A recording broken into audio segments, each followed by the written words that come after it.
నమస్తే, నేను క్రాంతి. తెలంగాణ వ్యాప్తంగా కాంగ్రెస్ రాజకీయాలు అన్ని జిల్లాల్లో ఒక రకంగా ఉంటే, ఉమ్మడి నల్లగొండ జిల్లాలో మాత్రం మరో రకంగా ఉంటాయి. ఇక్కడ ఇతర ప్రాంతాలకు చెందిన లేదంటే టీపీసీ స్థాయిలో ఉన్న లీడర్లను కూడా వేలు పెట్టనిటువంటి సీనియర్ నేతలు ఇక్కడ ఉంటారు.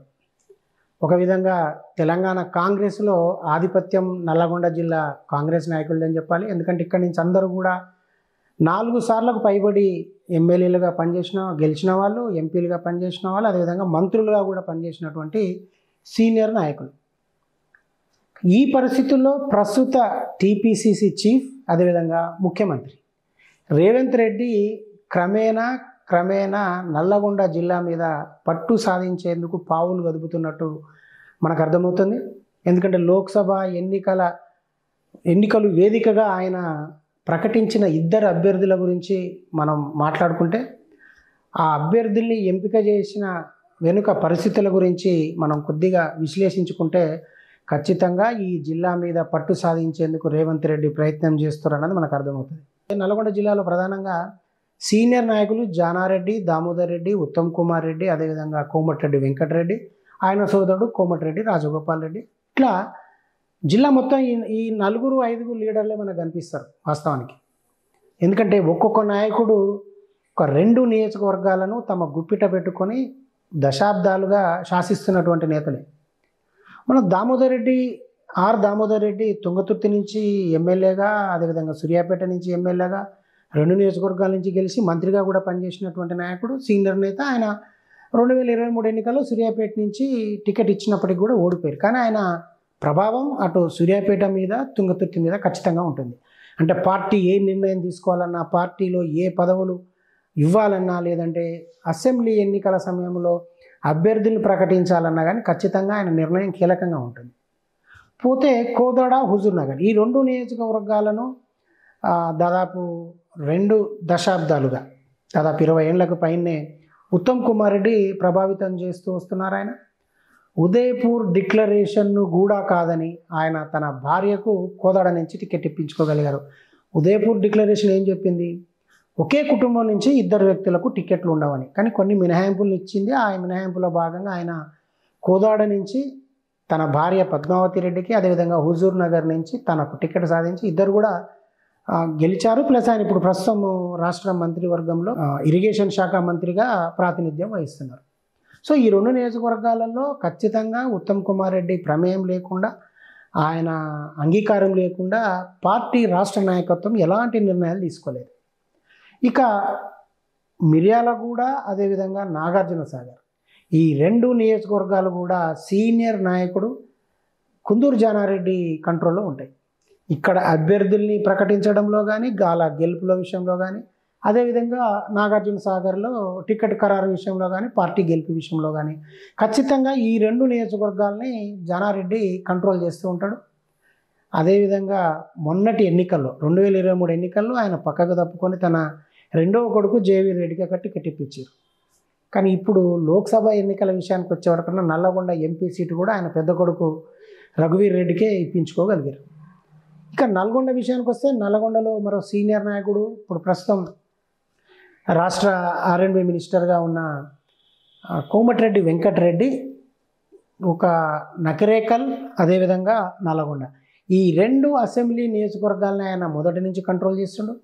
గతంలో ఆయనకు చెప్పిన వరకే టికెట్ వచ్చింది. ఈసారి కూడా నకిరేకల్లో వేముల వీరేశంకు టికెట్ రావడంలో అత్యంత కీలకంగా ఉన్నది కోమటిరెడ్డి వెంకటరెడ్డినే. ఆయనను కాదని పీసీసీ నాయకత్వం వీరేశాన్ని పార్టీలోకి తీసుకోవడం కానీ, లేదంటే ఆయనకు టికెట్ కన్ఫర్మ్ చేయడంలో కానీ సాహసం చేయలేకపోయింది. అదే నియోజకవర్గం నుంచి గతంలో వెంకటరెడ్డి ప్రమేయం లేకుండా, ఆయనకు తెలియకుండా పార్టీలో చేరిన సీనియర్ ఉద్యమకారుడు, తెలంగాణ ఉద్యమకారుడు డాక్టర్ చెరుకు సుధాకర్ని ఆ పార్టీలో నెగలనీయని పరిస్థితులను సృష్టించడంతో కరెక్ట్ అసెంబ్లీ ఎన్నికల ముందు మళ్ళీ ఆయన కాంగ్రెస్ని వదిలిపెట్టి బీఆర్ఎస్లోకి, తన మాతృ పార్టీలోకి వెళ్ళాల్సి వచ్చింది. సో కోమటిరెడ్డి రాజగోపాల్ రెడ్డి ఆయన భువనగిరి ఎంపీగా పనిచేసి ఉన్నారు 2009లో. తర్వాత లోకల్ బాడీ కాన్స్టిట్యున్సీస్ నుంచి ఎమ్మెల్సీగా పనిచేసి ఉన్నారు. మునుగోడు నుంచి 2018లో విజయం సాధించారు. మధ్యలో పార్టీ మారినా మళ్ళీ 2023లో కూడా ఎమ్మెల్యేగా విజయం సాధించారు. ఆయన అటు భువనగిరి మీద, ఆలేరు మీద, ఎంతో కొంత తుంగతుర్తి మీద, దాదాపు ఈ 3 నియోజకవర్గాల్లో ఆయన ప్రభావం ఉంటుంది. సో ఆయనను కాదని కూడా ఎలాంటి నిర్ణయాలను పార్టీ తీసుకునే పరిస్థితులు ఉండవు. మొత్తంగా నల్లగొండ జిల్లాలో పిసిసి నాయకత్వం ఏదైనా నిర్ణయం తీసుకోవాలంటే ఈ 4-5 నాయకుల అభిప్రాయాలను పరిగణలోకి తీసుకోకుండా, వాళ్లకు చెప్పకుండా ఎలాంటి నిర్ణయము సంస్థాగతంగా తీసుకోలేని పరిస్థితి ఉంది. ఇంకా దేవరకొండ విషయంలో కూడా అటు కోమటిరెడ్డి వెంకటరెడ్డి కొంత ఇన్ఫ్లుయెన్స్ చేయగలిగితే జానారెడ్డి మరికొంత ఇన్ఫ్లుయెన్స్ చేస్తారు. మొత్తంగా జిల్లాలోని 12 నియోజకవర్గాల్లో ఒక్కో నాయకుని చేతిలో 2-3 నియోజకవర్గాలు వాళ్ళ చేతుల్లో ఉంటాయి. వారిని కాదని అక్కడ ఎలాంటి కార్యక్రమాలు కానీ ఎలాంటి నిర్ణయాలు కానీ తీసుకునే పరిస్థితి ఉండదు. ఒక దశలో పిసిసి అధ్యక్షునిగా ఉన్న రేవంత్ రెడ్డినే ఈ జిల్లాలో ప్రోగ్రామ్ చేయడానికి నిర్ణయం తీసుకోలేని స్థితిని ఇక్కడ నాయకత్వం కల్పించింది.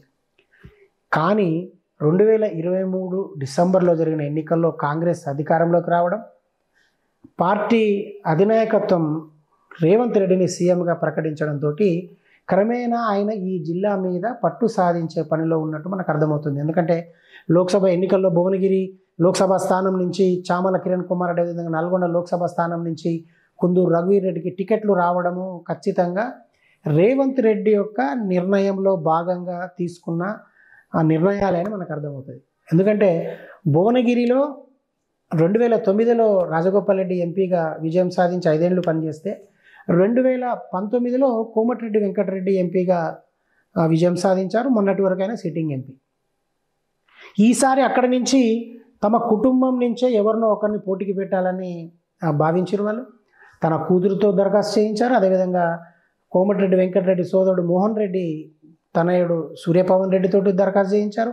అదేవిధంగా మరొక వైపు మాజీ ఎంపీ ప్రస్తుతం మునుగోడు ఎమ్మెల్యే కోమటిరెడ్డి రాజగోపాల్ రెడ్డి కూడా తన భార్య లక్ష్మికి టికెట్ కావాలని అక్కడి నుంచి ప్రయత్నం చేశారు. అంటే ఒక కోమటిరెడ్డి కుటుంబం నుంచి ఒక అభ్యర్థిని పెట్టే ప్రయత్నాలు సీరియస్గా జరిగినాయి.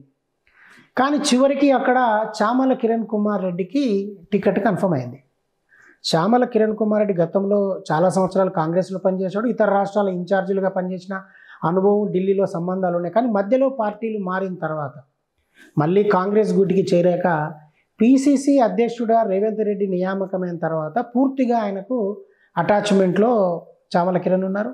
ఢిల్లీలో రేవంత్ రెడ్డికి కొన్ని ఛానల్స్ ఓపెన్ చేయడంలో కానీ, పరిచయాలు కల్పించడంలో కానీ సహాయం చేసి అని కాంగ్రెస్ వర్గాల్లో ప్రచారం జరుగుతుంది. సో ఎట్టి పరిస్థితుల్లో చామల కిరణ్ కుమార్ రెడ్డికి టికెట్ ఇప్పించుకోవాల్సినటువంటి అనివార్య పరిస్థితులలో ఒక విధంగా రేవంత్ రెడ్డి ఇక్కడ సక్సెస్ అయ్యారు. ఎందుకంటే కోమటిరెడ్డి సోదరులను కాదని, వారు పట్టుబట్టిన అభ్యర్థులను కాదని, తనకిష్టుడైన తనకు దగ్గర అనుచరుడైన చామల కిరణ్ కుమార్ రెడ్డికి టికెట్ ఇప్పించుకోగలిగారు. ఇక నల్గొండ విషయానికి వస్తే నల్గొండ లోక్సభ స్థానం నుంచి రఘువీర్ రెడ్డికి టికెట్ రావడంలో కూడా ఖచ్చితంగా కీలకంగా వ్యవహరించింది రేవంత్ రెడ్డి అన్నటువంటి అభిప్రాయం ఉంది. ఎందుకంటే వాస్తవానికి ఇక్కడ నాయకులందరూ కలిసి ఉన్నట్టు కనిపిస్తున్నా ఏ సీనియర్ నాయకుడు 100% మనస్ఫూర్తిగా కలిసి రాజకీయాలు చేసే పరిస్థితి నల్గొండలో ఉండదు. జానారెడ్డిని సీనియర్గా మిగతా నేతలందరూ గౌరవిస్తున్నా మళ్ళీ ఎవరు రాజకీయం వాళ్ళే చేసుకునే పరిస్థితులే ఇక్కడ ఉన్నాయి. ఈ పరిస్థితుల్లో జానారెడ్డి కుటుంబం నుంచి ఆల్రెడీ ఇప్పటికే నాగార్జున సాగర్లో ఎమ్మెల్యేగా జైవీర్ రెడ్డి గెలిచి ఉన్నారు. మళ్ళీ ఎంపీ టికెట్ ఎందుకన్నటువంటి అడ్డుపుల్ల వేసిన ప్రయత్నాలు కూడా జరిగినాయి అన్నది ఒక ప్రచారం ఉంది.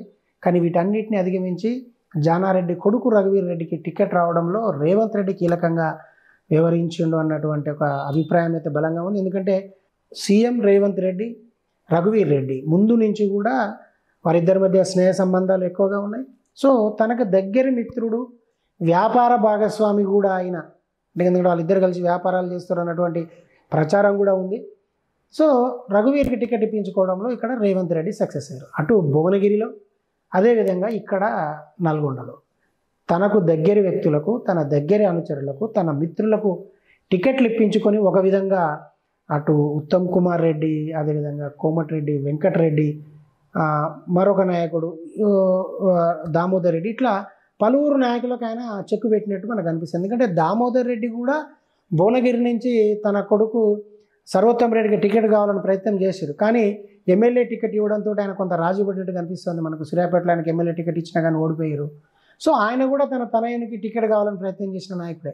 వీళ్ళందరినీ కాదని వీళ్ళందరికీ చెక్ పెట్టి రేవంత్ రెడ్డి నల్గొండ, భువనగిరి లోక్సభ స్థానాలను తన క్యాండిడేట్స్కు ఇప్పించుకోగలగడంతో ఒక విధంగా ఈ జిల్లా రాజకీయాలపై చిన్నగా పట్టు పెంచుకునే ప్రయత్నాల్లో సీఎం రేవంత్ రెడ్డి ఉన్నట్టు మనకు జరుగుతున్న ప్రచారం కొంచెం వాస్తవానికి దగ్గరగానే ఉందని అనిపిస్తుంది.